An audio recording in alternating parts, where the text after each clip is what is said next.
Welcome back to the channel. I'm really excited for the upcoming year. I got rid of some responsibilities that I had previously on my time, and now I can start playing a little bit more, and I'm going to take you along with me. Now, today I'm going to show you what my winter project has been so far, which is a Howa 1500 Mini in 6.5 Grendel. I'm going to go a little bit of a rundown of what I did, why I did what I did, and I'm also going to probably take it out back to the range here on my property, do a little bit of shooting, so hang in there for another good year. This rifle started out as a barreled action from Brownells. To be honest with you, it's a really pretty cost-effective way of getting yourself a really nice rifle. I topped it with a Zeiss Conquest scope that I had kind of sitting around, a 5 to 25 power. This Howa Mini came with a heavy contour barrel, so I figured that the Bell & Carlson M40 stock that is kind of offered as a option when buying this this kind of barreled action setup. The stock has a very flat forearm for resting on sandbags, and also came with two sling studs up front. I found that the hole spacing was correct for a Picatinny rail, so I went ahead and switched out the studs with the Picatinny rail. The Howa Mini comes with a detachable box magazine and plastic magazine. Well, actually, we'll just call it the bottom metal. So the bottom metal is just a polymer. I wouldn't say it's cheap, but I would not say it's ideal. You can buy various bottom metal components from some pretty small companies for a reasonable price. BDL style hinge floor plates, we'll call it $175.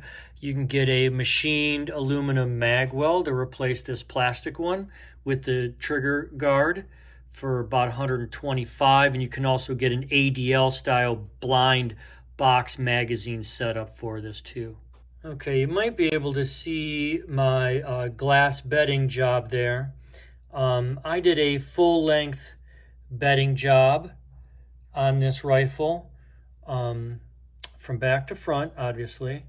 And I had to do a few minor stock alterations.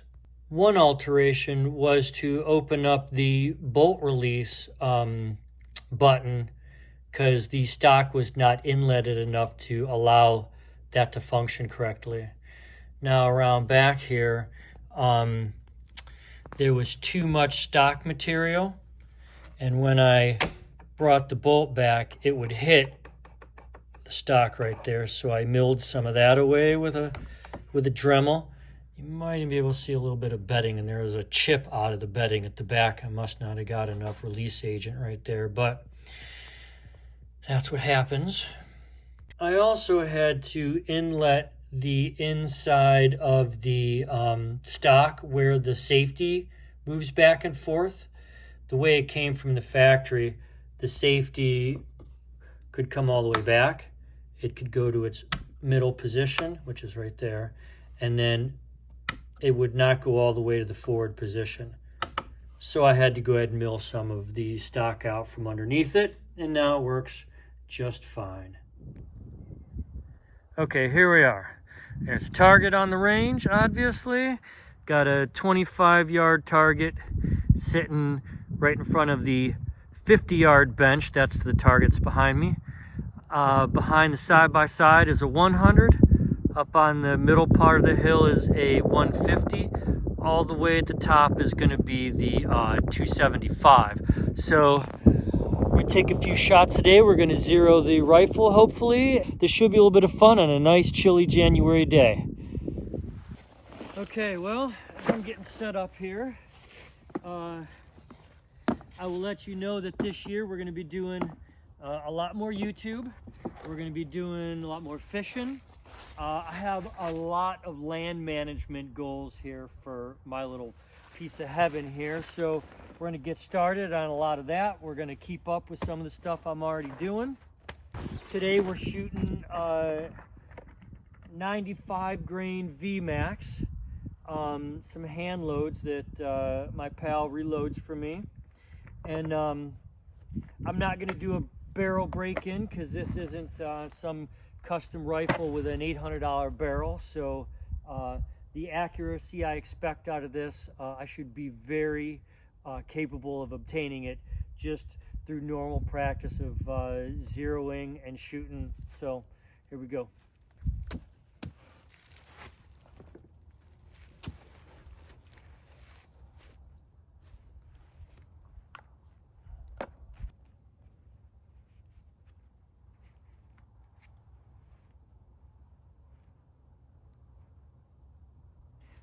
We're going to start out with it on 20 power. You don't have to.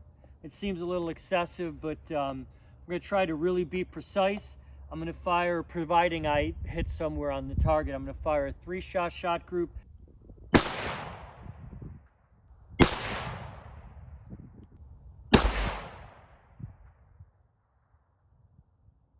Either I totally missed the target with the last one, or it's in the same hole.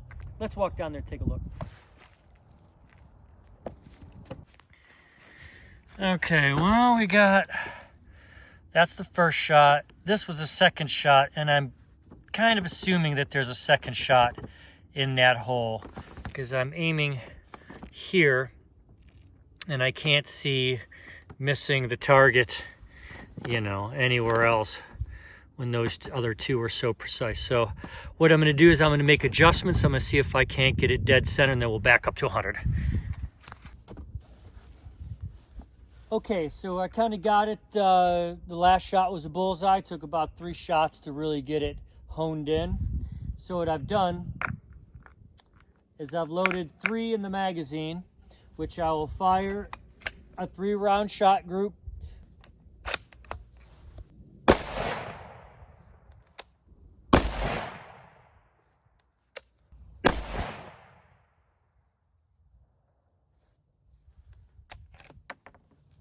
Okay, let's go down there and check it out. Okay, 100 yards. This was my first shot. I made a way too big of an adjustment. I brought it over there, so I cut that in half. That's where I'm at. And that 3-shot shot group, I'd say that's not too bad for a Howa mini action. Bought just the barreled action from Brownells. Put in a stock, glass bedded, and brought out to the range with some quality hand loads. That's pretty good. So I'm going to make a small adjustment, and I'm going to go ahead and I'm going to fire up here, see what that looks like. So I thought it would clean up with one 5-shot shot group just to confirm that I'm right where I want to be at 100 yards. And even though there's a lot of mirage out there, that's my 100-yard 5-shot string. So I think that it could be said that the Howa, the Howa action, the barreled action from Brownells, and probably a stock of your choice, properly bedded with the decent optic on top, shooting probably factory match loads or any type of factory load is going to yield you a pretty nice, accurate rifle. So, okay, well, I just got back to the house and I got the Howa laid out here, and I guess I'll just send you home with a couple thoughts. One is this a $2,000 custom rifle? No. Is it a $1,200 Christensen? It is not.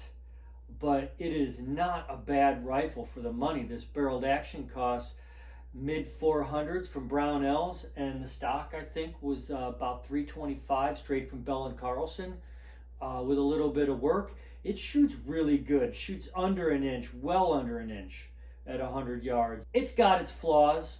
Plastic bottom metal, safety's kind of sticky, trigger's not wonderful. The stock, I don't love the ergonomics of the stock, but then again, it's not a high-end Manners carbon fiber, a AG composite, but it's pretty darn close. And for under $1,000 and well under an inch at 100 yards, you should take that all day. So, you know what? I'm going to give it a thumbs up.